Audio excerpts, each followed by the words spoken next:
Hey y'all, welcome to my tech video tutorial about Screencastify. My name is Clarke Andros and I'm a recent graduate from the English Single Subject Credential program at Cal Poly.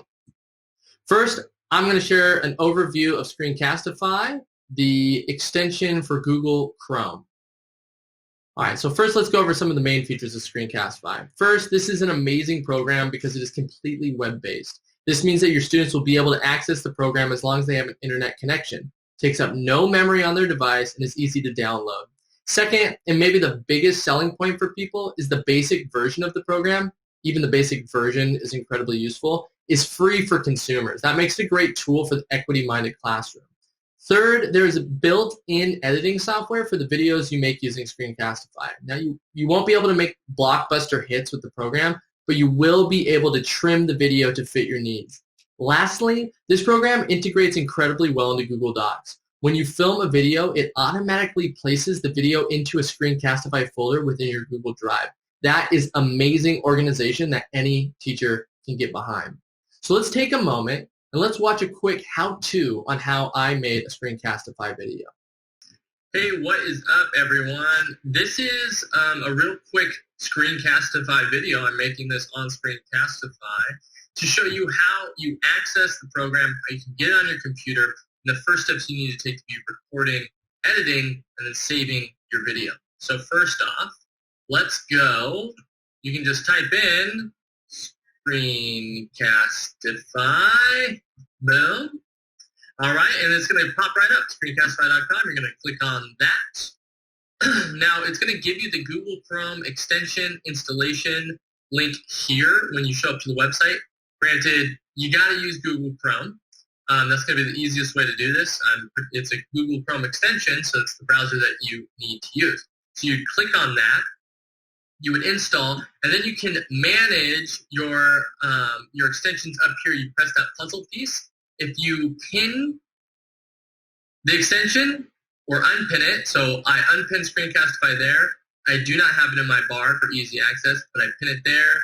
Boom. Okay. Now I've got it. Easy access. It's that small arrowhead. The red dot right now shows that it is recording, and that's what I'm doing right now. So I'm recording the video. So you're going to download it to your Google Chrome, make it an extension that you use, and then you can start from there. And then you could use it to do tutorials. I like to use it in Google Drive.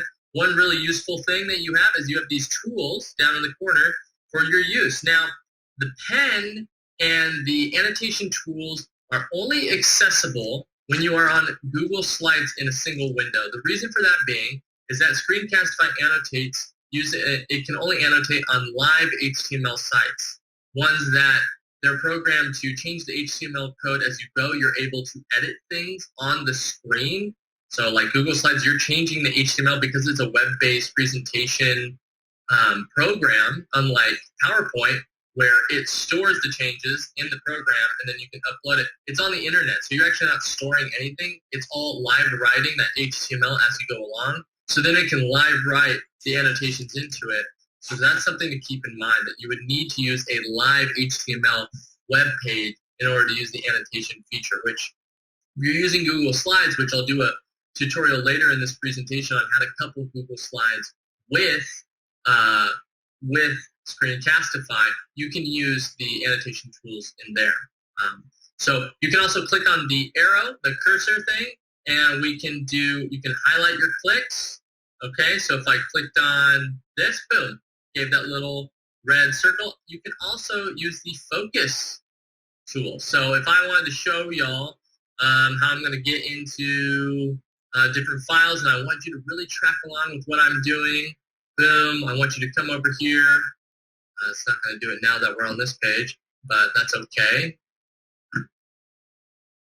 So it stopped doing that. It only highlights on that page, I think, and then it goes away. So that's something that you can do. Sometimes it glitches, like we saw there. I just clicked, and now it's frozen.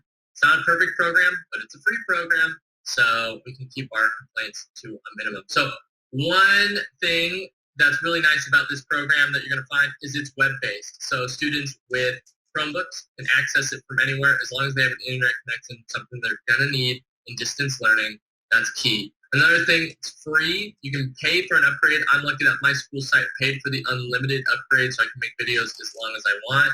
Without that upgrade, you're limited to 5 minutes, but you can also do videos in parts. Do a bunch of 5-minute videos, linking them together, and you can get the longer video that you might need. It has editing software, so if I was to click on here and press stop, it's going to take me into a window that is going to let me edit the video that I have. Really intuitive stuff there. Lots of stuff on YouTube on the different things that you can do to edit.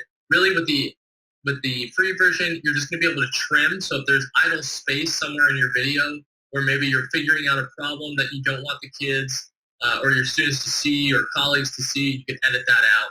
It's really simple. Another thing, when you click stop here, you click that, you are automatically going to be saving the file to your Google Drive. I have a Screencastify folder. These are all of the videos I've made so far. Some of them I've moved out to other places, maybe sent them somewhere, or I keep them in a different file, but they're all going to automatically download to the Screencastify file, and that makes it real simple. So that's a general overview on how to get Screencastify on to your computer and how to start using it. So thank you. All right. Thank you, Clarke of the past. All right. So right now we've just seen our recap of the main points of Screencastify. Now we're going to move on. Now here's my story. I'd like to share a quick example of using Screencastify in the classroom. Okay. So I know that we're all curious about how we can apply this useful tool. One way that I found it to be extremely beneficial in the classroom is to couple the program with Google Slides to make really good and comprehensive presentations or lectures. There's a substantial limitation within Google Slides when it comes to embedding audio to go along with the presentation. However, Screencastify works as an incredible workaround to that. You or your students can start a Screencastify video and then take your slideshow into presentation mode, and the video will continue to record. This also adds the element of good presentation skills for the students. They need to maintain professional voice level and intonation and need to be appropriately put together while presenting. It eliminates the anonymity of just audio and allows for a more comprehensive experience. This format also allows for students to diversify their assessments, something that can be key in allowing ELL students to practice their public speaking skills in a low-stakes environment. We also accomplished some of our speaking and listening standards for grades 6 through 8 by including multimedia. This is to quote the standards for grades 6 through 8, standard number 5 in the speaking and listening standards, including multimedia components, graphics, images, music, sound, and visual displays and presentations to clarify information. It also handles the standards placed in the speaking and listening standards for 9 through 12, number 5 specifically, making strategic use of digital media, example, textual, graphical, audio, visual, interactive elements, and presentations to enhance understanding of findings, reasoning, and evidence, and to add interest. In the embedded video on this slide, I can show you how this looks when applied by taking you through one of the lecture presentations that I will be giving my students this fall. So let's cue over here, and we're going to watch a video of Screencastify coupled with Google Slides.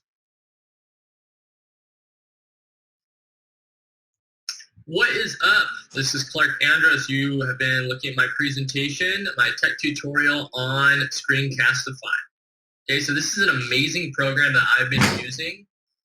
Started using it last spring when I was in my student teaching at Atascadero High School teaching English. And I have found that it's been really applicable in going into the fall semester, planning for my distance learning. It's allowed me to record lectures. It's allowed me to record presentations that I've constructed for my 2 classes that I'll be teaching. One of those is ERWC and photography. For photography, visually speaking, it's actually been really great for me to use Screencastify to come alongside of Google Slides. Google Slides has some limitations in its construction. Granted, it's a free program, so we can't complain about much. But my biggest complaint to Google Slides has been the fact that it is difficult to implant audio into the presentation. It's not like PowerPoint in that it's got this really easy way to just have a lecture move along with the presentation.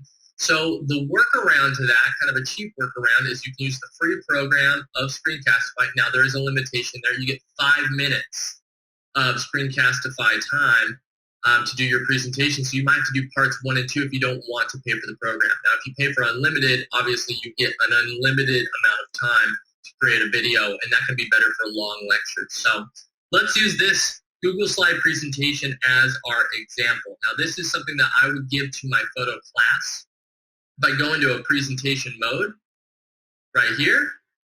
Look at that. I'm still down in the corner. We are still recording, and I am in my presentation. So this is something I'd give to my photo class.